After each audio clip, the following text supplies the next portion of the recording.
Ness, today I want to talk about a topic that is somewhat overlooked. And I say that because I feel like the term high performance gets bandied around a lot. So there's a lot of people talking about it, but I say overlooked in that actually going deeper to understand what does it actually mean. We talk a lot in our business and with our clients around peak performance. And within that, absolutely high performance is a part of that, which is, well, it can mean many different things. And that's why I want to have this conversation today to help our listeners really get clear on what does high performance actually mean for you. I'm looking at you, I'm talking to you through the airwaves. What does it actually mean for your business? And have you taken the time to not just say, we're a high performance team, or, we're all about peak performance, but what work have you done around what that looks like, clarity of expectations, and working towards that together as a team? Because what we've noticed is that with every client that works with us on a business health check, that's looking under the hood of the business. What areas are working well? What are the blind spots? We'll make up words as well. We ask team members, what is the definition of high performance in your culture? And we ask the business owners and the leaders. And whilst there's some commonalities, we've not yet come across a team that is exactly like on the money, exactly what high performance is. So there's some benefits to really getting clear and taking the time to have this conversation with ourselves, in that we're reflecting and actually writing down, getting it out of our head, and then having the conversation with the team. And I want to share with you a model today, a framework I love. I came across it, and there's just no better, in my opinion, at this point in time of recording this podcast. But before we get into what the framework is, and if you love it as much as we do, you can certainly use it. It's not mine. I'll reference it and source it. But I think we need to just start with, like, why does this actually matter? Why would a busy business owner that's thinking, oh my goodness, you're getting me to do something else now, why is this so important for them to take the time to get clear on the definition and meaning of high performance across the entire team?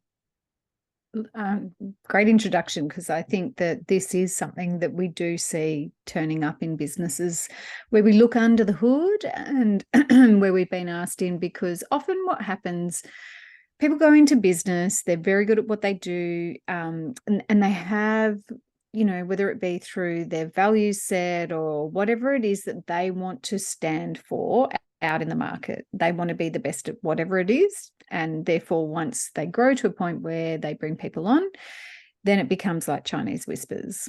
So my definition of high performance and my team's definition of high performance could vary very, very much, even though we call it the same thing. And this is where I think it's so important in any communication to be very clear on what the definition is about what we're talking about. And often with that, sort of when we fall down the slippery slope of it's just quicker and easier if I do it myself, or the frustration that we can get when our team aren't up to the standard that we expect of them or want of them, really we've got to hold the mirror up, right? And just say, well, where have I perhaps not been clear in relation to what I mean by that? So number one, getting a definition, and we ask for that in the business health check. What's your definition of a high-performing team? And you're right. I think often the leader is very clear and succinct, or the owner of the business, and the team may have or may not have something that aligns to that. And that could be because that isn't the commonality of language that people are using to describe what done and complete and at standard or even above standard looks like.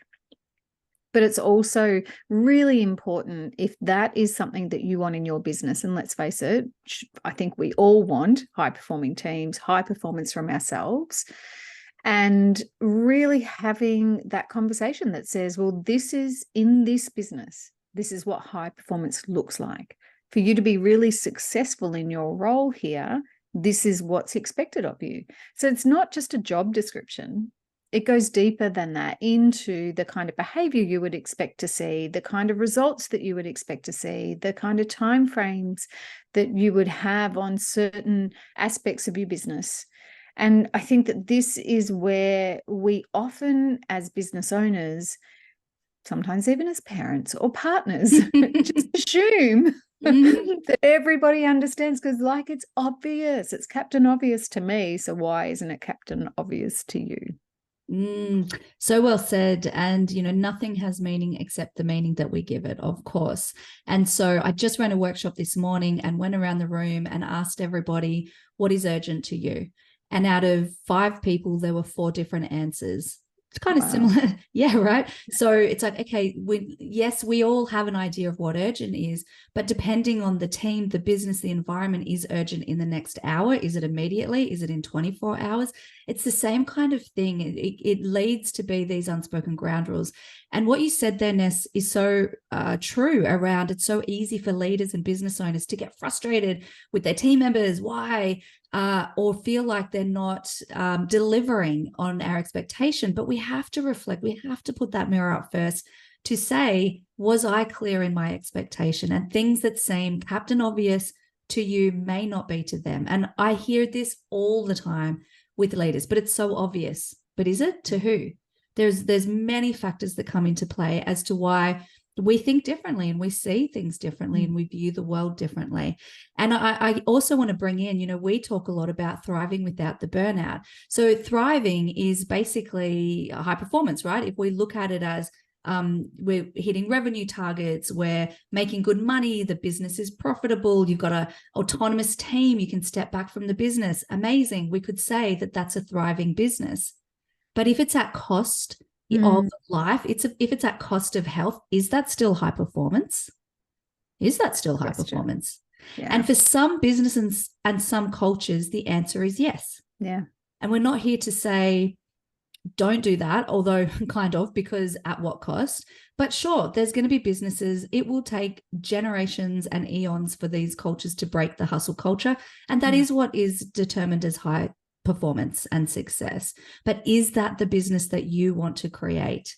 Is that, what you want your team to be feeling? Or is it actually all those things I mentioned, plus you have time freedom, plus you have an engaged, optimal, happy, healthy team? And I know for us here, it is high on our priority list. That is absolutely what we're about. But, as our team grows, we need to communicate that to the team. Because also, depending on where they've come from, they might think that the hustle culture is high performance.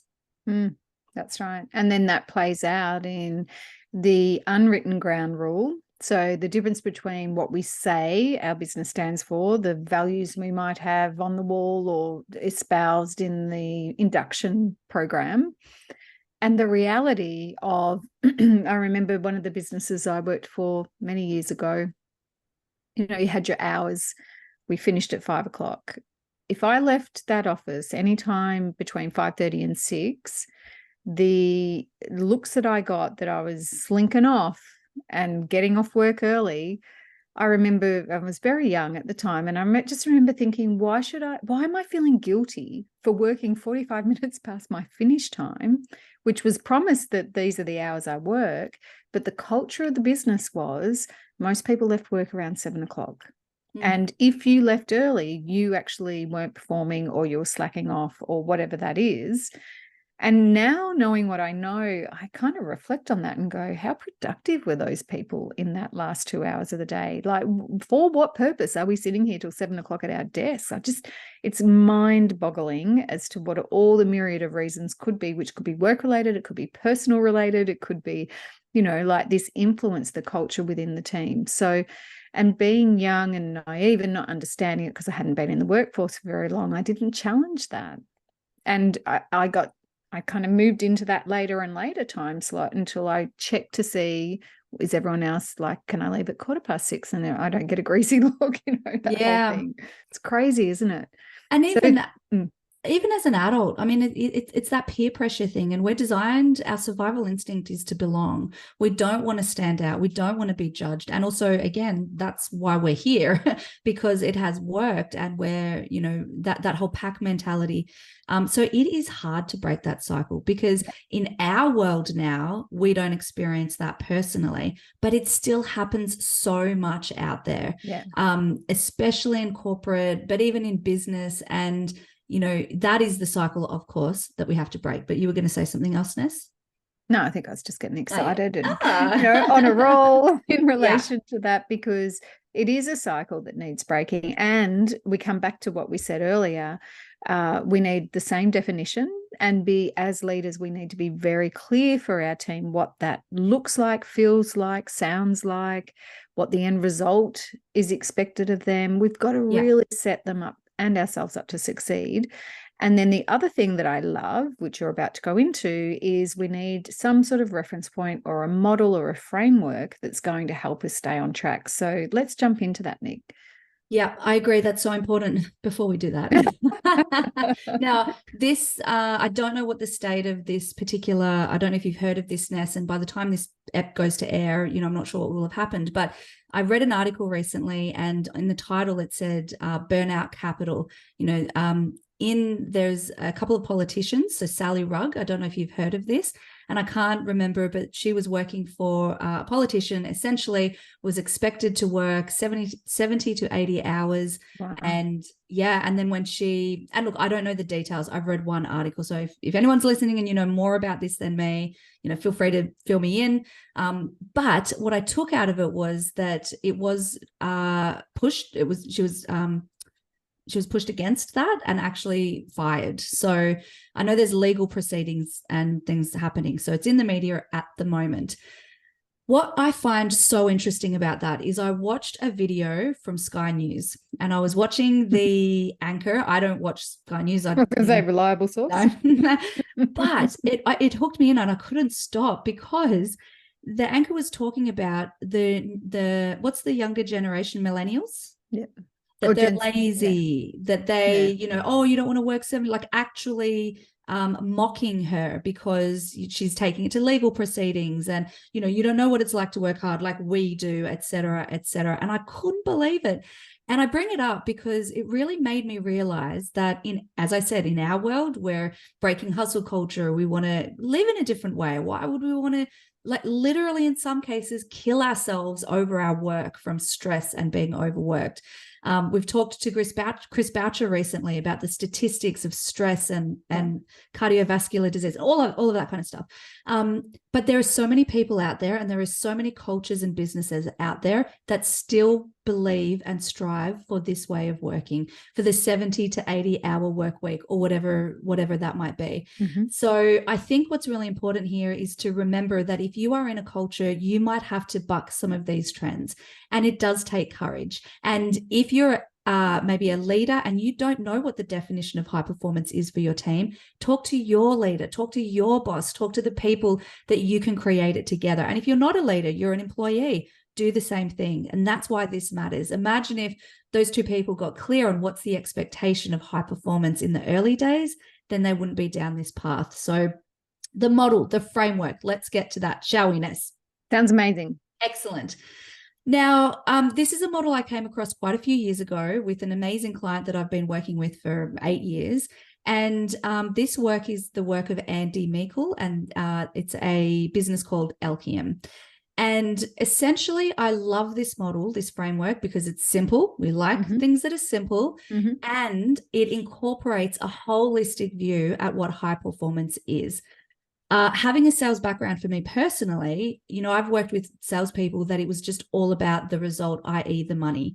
And that was not the culture that we were striving for. So, oftentimes those careers in different cultures are shorter lived, or they adapt, right? Like if you know your expectation, you can adapt to it.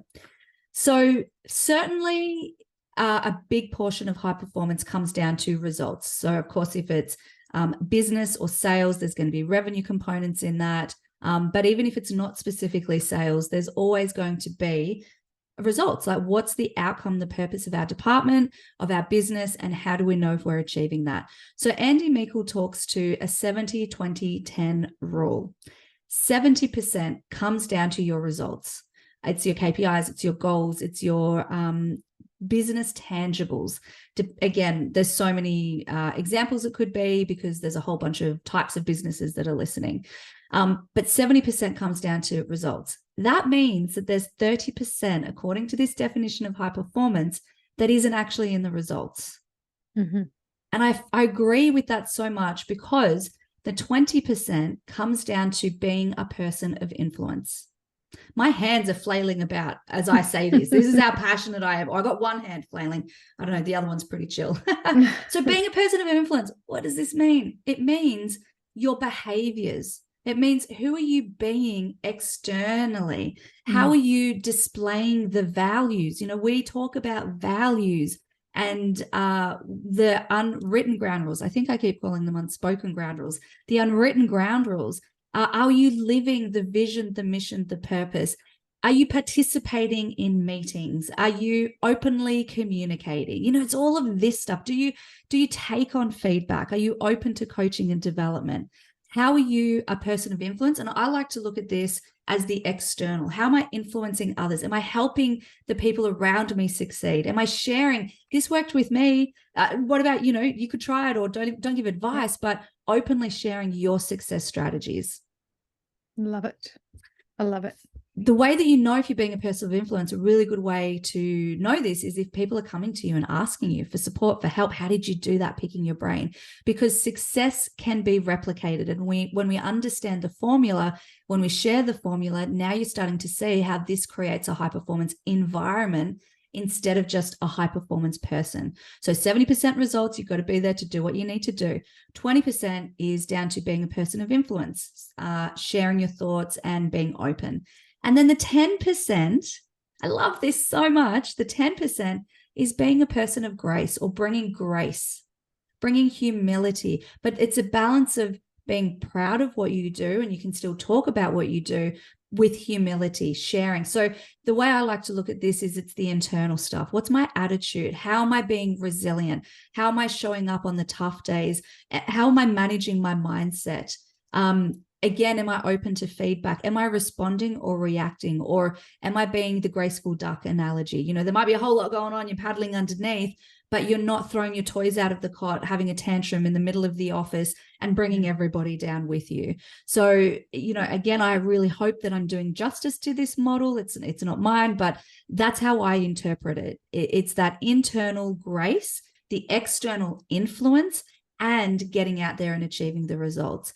And the problem is when we don't have that holistic view and balance, when it's 100% results, that's when you can burn relationships. That's when you can have a culture of bringing each other down. That's when you are actually risking the future of your business. When you create a culture that's based on a 70-20-10 high performance definition, you are future-proofing your business. That's how serious I think this is, because you are engaging people that will be with you for the long term, or contribute their wholly and solely whilst they're there. You know, it's this whole thing as well around, it's actually a compliment when you develop people, and if they move on to better things, that's not a bad thing. Great if you can keep them, but don't clip their wings, you know. And 70-20-10 allows this growth and blossoming to happen. So that's the 70-20-10 framework, Ness. I would love to get your thoughts and how you think it can apply for our clients or our listeners. Absolutely. Look, I think what I love about that model, and I'm not overly familiar with it, this is sort of more your wheelhouse in this model, but I love that it brings grace into it, because I look at that through the lens of grace isn't just about how you are around your team and the people that you work with, but it extends itself into your life. So I think of pockets of time in my career, in my business, where it's all been about having to achieve a result. And so maybe that 70% is taken up the 100%, right? Because it's all at all costs. Even if you've got to stay back late, even if it means you let people down because you make promises you have to break, even if it means I come home and I'm cranky and I'm taking it out on my family because I've had a stressful day at work. So this reminds me that, you know, where the grace comes into it is, who are, like Leah Mether's favorite question, what's it like to be around me? So in the pursuit of success, if you're nearing burnout and you're exhausted, one, where's the grace for yourself? You know, like, where's that grace to say, you need nurturing right now, you need the rest, you need to step back and somebody else can nurture you. And then also, where is that grace to the others that have to live around you day in, day out, and work around you day in, day out? So it really does bring a beautiful element into it that is not just outcome driven and focused on that sort of like masculine energy of result, result, result, result at all cost, elbowing people out of the way to get there. Oh, And if, yeah, go. sorry, just even with the example that you gave around, I would, if you stayed in that job, like stayed at the office till 7 p.m. and you're doing it because the people around, like that's the expectation, but the productivity, the output is low. And like that is not being grace, because grace is about the outcome. Like it is it's not, I have to be there for X amount of time. It's about productivity and efficiency. Yeah. And it's about not getting stuck in that busy trap. So it's so well said, linking that all together. Absolutely, because grace is about how you respond to others around you. So it is so much in that. And then when you bring the 20% in around the person of influence, like that really does help you to open up to curiosity. So if somebody in your team or your business, and actually I just saw this today on Leah Metha's on LinkedIn, and she was using the example of a younger leader who was, she had an older guy in her team who'd been working in the business for 30 years, and he was old system, this way he liked doing things. He didn't really like stepping outside of that box, and she wanted him to embrace technology. And it was just a resistance point to where the discussion was, I may have to now performance manage this person because clearly not operating at that higher level. There's, no high performance coming out of him because he wasn't following the system and keeping up. It's like that mentality of this is how we've always done it. It works this way. I don't want to change. And through sort of opening up the questioning, which is where we bring grace and influence in, was discovering that actually he wasn't aware of the technology. He was probably feeling too embarrassed to say that. He didn't know how to do it. And so rather than go down this path of you're being disobedient and you're not following it and you're not having high performance results because you haven't moved with technology and got to where we are, instead, she just shadowed him and showed him and stepped him through bit by bit so that he didn't have to have that experience of having to explain that he didn't know how to do it and he wasn't comfortable with it. And so within that, that curiosity has got to come into play, I think, for yourself and for others when you embrace that 30%. So it's not about, we can't stay there for the whole 100% and just fluff around and check in around, who we love, all of that stuff around the introspection and the influence. It's got to be that beautiful balance around, yes, the focus has got to be here, but let's not forget that we're human and we're working with humans. And if we want people to be engaged, and, had I been at a different point in my career back then, I might have asked better questions or, being able to help those around to be able to understand that it's not just about the hours on the clock. It's not just about that. Absolutely. And I think also what this gives us is the freedom, the ability to really focus on, when we look at 70-20-10, that 70% is above benchmark, above, best, like it's best practice. So we can really strive for that. But when we have the influence and grace component, you have a team that have optimal energy, that want to show up for work, that feel supported, that do get that coaching and support. I love that story. Thank you for sharing it.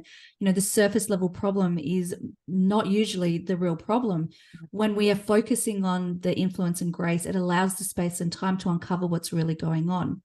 And that 70% is about, it's not minimum standard, it's above, minimum standard. And we can strive for that. I think the problem is that when people strive for it's 100% results, like then they're, like you said, they're not optimal, they're exhausted, they're on their way to, if not at burnout, they're bloody tired, they're not they're not thinking optimally either. So that same scenario in a different environment could have gone down such a different path. Yeah. Totally. Oh, so powerful. All right. So action. Yeah, I think that we need to wrap this up with an action, Nick. So I'm going to throw to you for the one thing that our listeners and viewers can do within the next 24 hours that's going to help to move towards that high performance. I love it. Look, and I think it's got to be, do you have your definition of high performance written down? If you don't and you love 70-20-10, that could be, a formula that you use, or there might be a different way that you want to go about it. But just reflect, am I really clear and not in your mind? So have I written it down? Is it just like a PD or a vision or a value? Is it written down? And then part two of that is, are your team on the same page? This particular client where this formula was introduced to me, and over the years we have done, we even did a full day workshop. We are constantly talking about this 70-20-10. What specifically does it actually look like? So the action is, have you got your definition of high performance written down? And if you don't, you need to get that on paper.